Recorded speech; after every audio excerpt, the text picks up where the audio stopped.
Thank you so much. Welcome. Before we start, I want to make sure that anybody that needs translation services, please raise your hand. The staff will be able to help you with translation headsets to facilitate the conversation today, either in English or Spanish. My name is Frankie Miranda, and I am the president of the Hispanic Federation. And welcome to the launch of a new program, Advance, Change Together, or ACT, a Latinx LGBTQ+ advocacy and capacity building initiative that will empower and support organizations working on the front line to protect and serve Latinx LGBTQ+ communities around the country. But before we go into the details about this new effort, I want to pause and remember the 49 innocent people taken from us and the hundreds of lives shattered 6 years ago at the Pulse nightclub. Most of them from our Latinx community. And while we will never forget them, there is still a deliberate movement in this country to try to erase them from our memory. And by that, they also want to silence who we are and our fight to be seen and treated with fairness and dignity. Yes, there are forces right now that wish to erase our demand for change, that wish to silence our Latinx voices, our unique Latinx LGBTQ+ voices. They wish to silence us even though that it is our Latinx, LGBTQ+, and our communities of colors, the ones that are disproportionately impacted by gun violence and hate crimes. And their attempt to silence us, to not have us be seen, heard, and valued, comes in the form of a wave of anti-LGBTQ+ legislation sweeping across the country, including the discriminatory Don't Say Gay bill signed into law by Florida Governor DeSantis in late March. But Florida is not alone. In fact, more than 300 anti-LGBTQ+ bills were introduced this year across the country, targeting the most vulnerable in our community. For me, this is personal. Not only because I am the first gay president of the Hispanic Federation,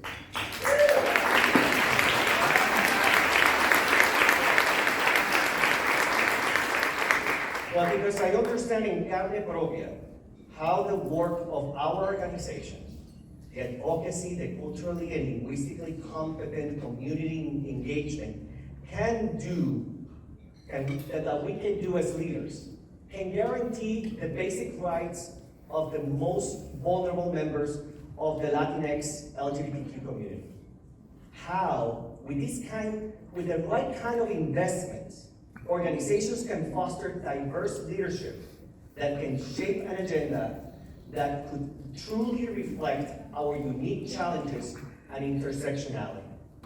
An agenda that will tackle issues unique to our LGBTQ+ communities, such as race, language, religion, immigration, our own experience. See, as a queer boy growing up in Puerto Rico, I grew up in the kind of environment that Don't Say Gay wants to institute, where queer children can be bullied and abused and have no one to turn to. An environment where, as an adolescent, the only people that get close to you are those that want to exploit you. These laws don't protect children. These laws make them more vulnerable. And that's the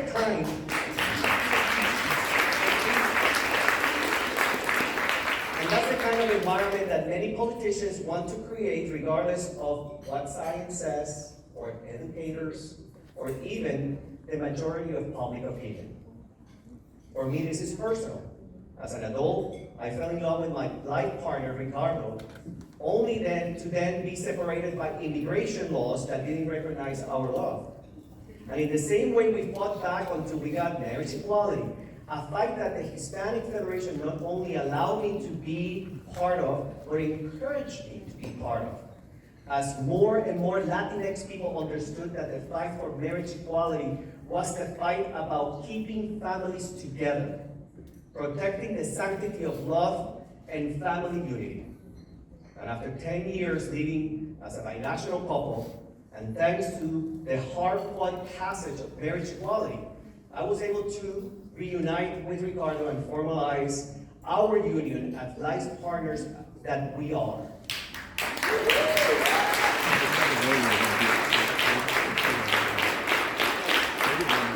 It is amazing that it's already been 8 years since Ricardo and I have been married. So, yes, policy matters. And it's about the lives of human beings across the country.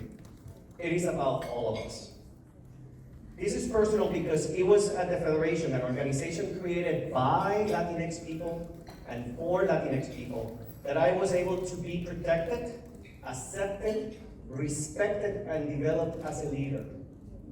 That I learned to be proud of being queer. This initiative today that we're announcing is a continuation of the work that started by our founding president, Luis Miranda, 32 years ago.